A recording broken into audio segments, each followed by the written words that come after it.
The station was alive with noise, suitcases dragged, doors hissed open, and voices blended into a restless hum. Yet she stood still, her back against a column, as if the chaos existed for everyone else but her. The fluorescent lights above flickered, in uneven rhythm, throwing quick shadows across her face. Her fingers curled tightly around a small, leather-worn suitcase. In her other hand, the cracked watch dangled loosely, its fractured glass catching the light each time she shifted. The second hand jerked forward, then stalled, then moved again, ever steady, but stubborn. Like her own heartbeat refusing to calm. She fixed her gaze on the crowd, watching people embrace, watching them walk past without seeing her. A man laughed loudly into his phone. A child tugged at her mother's sleeve. Lives brushed against one another, careless, fleeting. Nobody noticed the girl with the broken watch. The scarf around her neck slipped in the draft, red fabric fluttering like a wound against her pale coat. She tucked it back down, but her hands shook, whether from the cold or from something deeper. She wasn't sure anymore. Gate 4, boarding now, a voice echoed over the speaker. Her eyes flicked toward it, but she didn't move. She wasn't here to leave. She wasn't here to arrive. She was here to wait. The watch in her palm ticked unevenly, mocking her. Each stutter of its hands dragged her back to a moment she tried not to remember. But memory had teeth. It chewed quietly, mercilessly, until she breathed it with every step. Someone brushed past her shoulder, muttering a quick apology. She didn't answer. Her gaze had locked onto a figure across the concourse, half hidden by the crowd, a silhouette she knew too well. Time stuttered again. The sound of her pulse grew louder than the announcements, louder than the wheels rolling over tiled floors. The suitcase trembled at her side. She tightened her grip. "Do you see me?" The words rose in her chest but never left her lips. Her throat burned with silence. The scarf slipped loose again, spilling red against her collarbone. She let it fall this time. The figure turned slightly, face still obscured. Her cracked watch ticked once more, sharp, final, as though marking an hour-long delayed. For a second, she almost stepped forward. Almost, instead, she froze, letting the weight of the moment suffocate her. Revenge didn't rush. Revenge watched, and waited, and chose the perfect second to breathe. The crowd surged between them. The figure disappeared, and she was left gripping the useless suitcase, the broken watch pressing into her skin, counting down to something only she did. Not chase him, not yet. Instead, she lowered her suitcase onto the cold tiles, knelt as if to rest, and let her palm hover over the broken watch. Its cracked face reflected the station's artificial lights, but she saw something else in it. The outline of her father's hands, grease-stained from fixing clocks in the dim back room of their small shop. "A watch is a promise," he used to say, guiding her tiny fingers to fit gears into place. "It only matters if it keeps moving, even when it's cracked." Her lips pressed into a thin line. The watch still ticked, but every uneven beat carried more weight than comfort.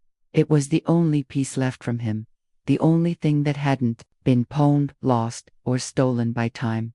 A laugh nearby pulled her from the memory. She looked up.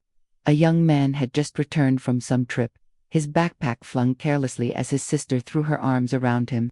Their embrace was messy, loud, unapologetic. The girl looked away quickly, swallowing hard. Her own reunions were graveside quiet, measured in flowers and silence. She shifted on her knees, her fingers curling tighter around the suitcase handle. Inside it, folded and refolded, was the red scarf her mother had once worn during winter. Markets she had carried it everywhere, believing warmth could be stitched into fabric. But the scarf around her neck tonight wasn't hers. It was one she had bought second-hand, worn thin at the edges. A poor copy, a reminder she never had enough to hold on to. She rose slowly, legs stiff. The crowd had thinned, but the figure she thought she saw lingered. Not close, not near, but there, leaning against a wall with an air too still for coincidence. His eyes, she could feel them, watching through the veil of distance. Not accidental. Intentional. Her chest tightened. She gripped the watch in her fist until its jagged edge pressed into her skin. The sting grounded her. "Why watch me?" She turned away, forcing herself into the slow rhythm of travelers, pulling bags toward their gates. The loudspeaker announced another departure, a city's name echoing above her head like a dare. For a heartbeat, she thought about buying a ticket, stepping on board, leaving this entire waiting behind. But the watch ticked unevenly again, dragging her back. Leaving wasn't the plan. She had come here for something else. As she walked, the suitcase wheels caught on a crack in the tile. She stumbled, catching herself just before she fell. The scarf slipped again, brushing against the ground. She bent to lift it and when she straightened, the figure was closer, not near enough to touch, not far enough to ignore. Her lips parted, a breath caught between leaving and staying. He tilted his head slightly, almost like a smile confused. Unreadable, she froze, hesitation slicing through her resolve, and in that pause, the station seemed to hold its breath with her. Ld here. The doors of the station groaned open, letting in a rush of damp air.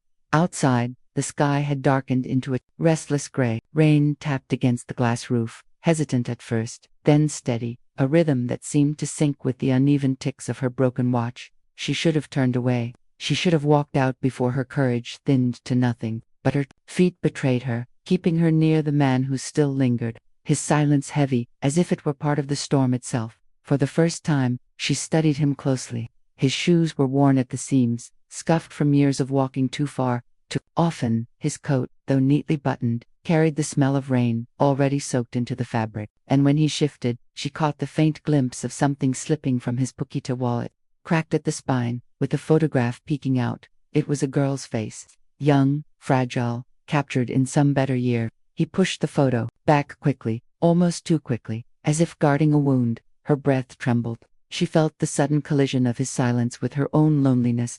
He's broken too, a thought whispered, uninvited. The scarf at her throat tugged in the draft. She pressed it down, fingers shaking, eyes darting anywhere but his.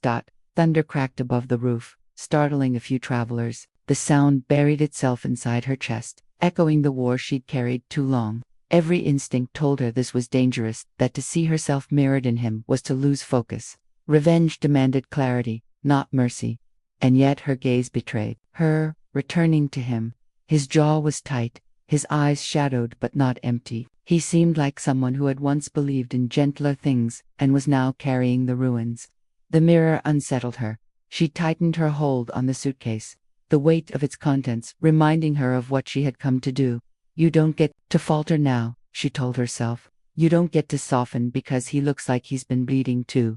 Still, the rain thickened against the glass, blurring the faces of strangers, making the whole station look like a painting smudged by careless hands. For a heartbeat, she wondered if fate had written this moment, or if he had drawn her here with threads she couldn't see. He took one step forward, not enough to close the distance, just enough for her to feel the air shift. Her watch ticked, faltered, then ticked again.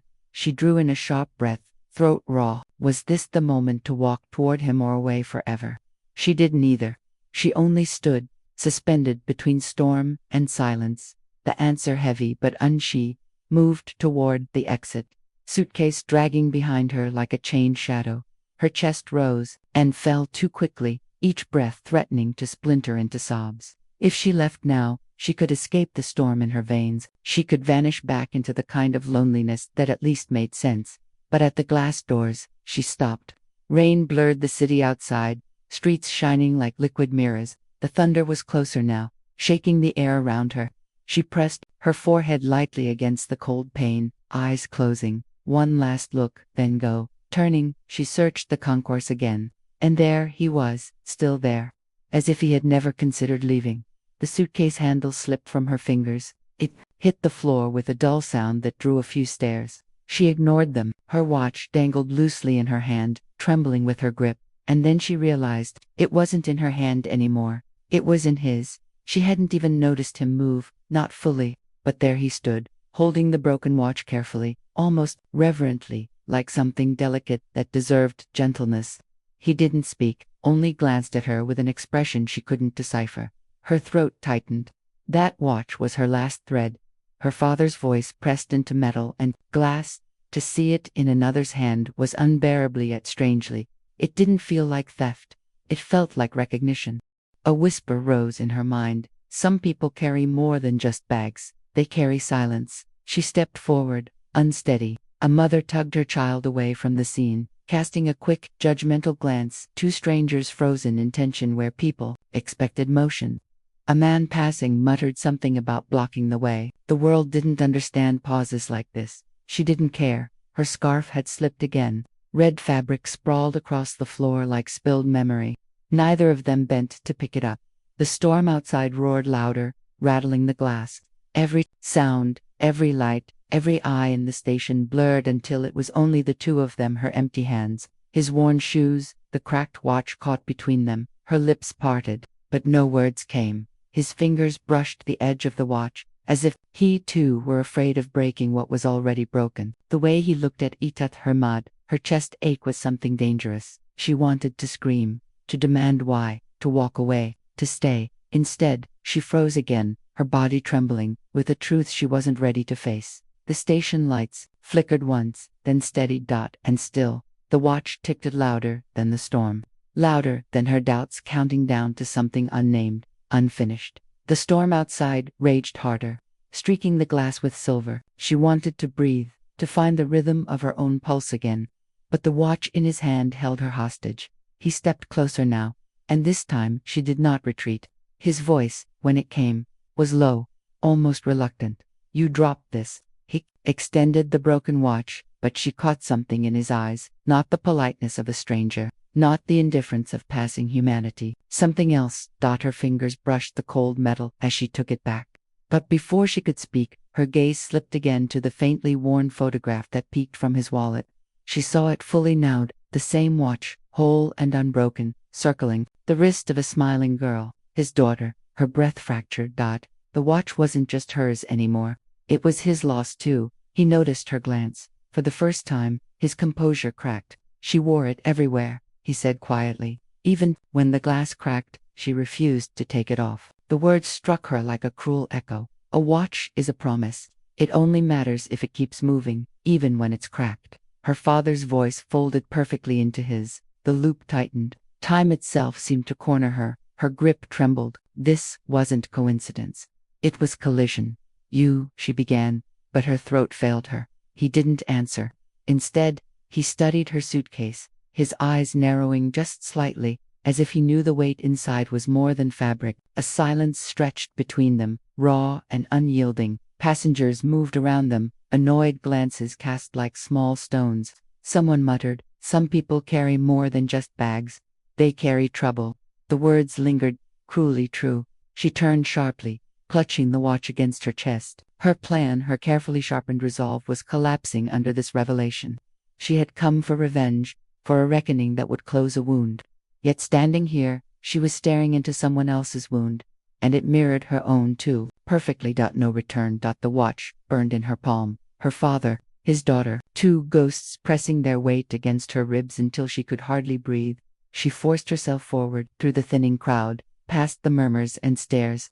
The storm's wind burst through the automatic doors, carrying the smell of wet asphalt and the crackle of neon signs outside. At the end of the hall, a door stood ajar, leading not out to the rain, but deeper into the station, where offices and decisions lived.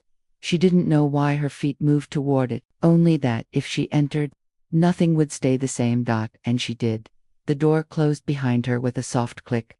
As the storm outside roared on, the room beyond the door was dim, lit only by a single hanging bulb, and the stormlight leaking through narrow windows. The hum of the station softened here, replaced by the heavy stillness of unfinished business. She stood, frozen, suitcase still in hand. The broken watch pressed against her palm, as though it could anchor her in place. Moments later, he entered, the door shut quietly behind him, muting the noise of the world. For the first time, it was only them, no crowd, no judgment, no escape. "You shouldn't be here," he said, voice steady but tired, as if rehearsed. She turned to face him, words sharp on her tongue, but they faltered when she saw his eyes, not threatening, not cruel, just worn. A man carrying silence heavier than her own. Her suitcase tipped against the wall with a dull thud. "Neither should you," she whispered. He smiled faintly at that, a broken smile. From his pocket, he pulled the photograph again, the girl with the bright face, alive in a time that no longer existed. He set it gently on the desk between them. "She was about your age," he murmured. Her throat closed. Her father's voice surged in memory. "A watch is a promise. It only matters if it keeps moving, even when it's cracked." The watch burned in her hand. Suddenly it didn't feel like hers at all. It felt like a borrowed grief, passed from one broken heart to another. "You came here for me," he said softly, searching her face. But all I see is someone who carries the same ghosts I do.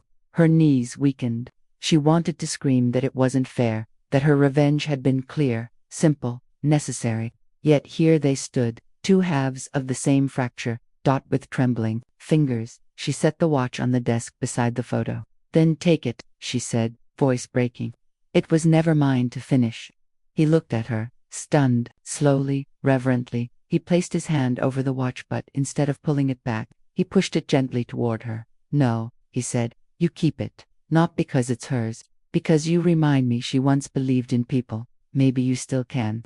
Her breath hitched. In that moment, revenge bled into something else. Sacrifice, surrender, rebirth. She wasn't gaining what she came for. She was losing the poison she had carried. The storm outside crashed against the windows, echoing the chaos inside her chest. Yet for the first time, she felt lighter. She lifted the suitcase, not with resolve for battle, but with a strange kind of release. She looked at him one last time, this stranger who had become a mirror, who had broken and reshaped her in the same hour. The station's noise returned as she stepped back into the world. The red scarf trailed from her grip, soaking with rain. The moment she crossed the doors.